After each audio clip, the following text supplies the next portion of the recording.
Welcome to our channel. Today we how to build a cloud-native application with Red Hat OpenShift easy tutorial step-by-step clearly.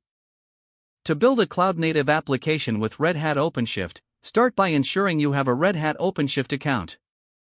Once you have your account, log in to the OpenShift console. Navigate to the Projects section in the left-hand menu. Create a new project by clicking on the Create Project button. Name your project and provide a description.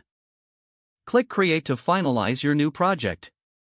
Now, select your project from the list to access the project dashboard. In the dashboard, click on the Add button to begin creating your application. Choose the option to deploy a new application. You can either select an existing container image or create one from a Git repository. For a quick start, you may use a sample application provided by OpenShift. Enter the Git repository URL for the sample application. Specify the branch you want to deploy from, if needed. Click on Next to proceed to the configuration step. Here, configure the application settings like the application name and deployment strategy. Adjust the resource limits for CPU and memory to suit your application needs. Click Next to move on to the review section. Review your configuration and ensure everything is correct. Click Create to deploy your application.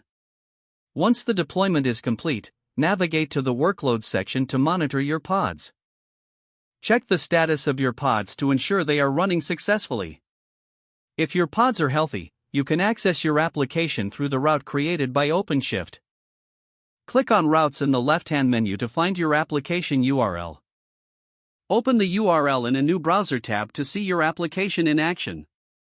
Congratulations! You have successfully built a cloud-native application using Red Hat OpenShift. Feel free to explore additional features and settings within OpenShift to enhance your application. If the page does not load, refresh the browser or try again in a private or incognito window. Don't forget to like this video and subscribe to our channel for more step-by-step tech guides.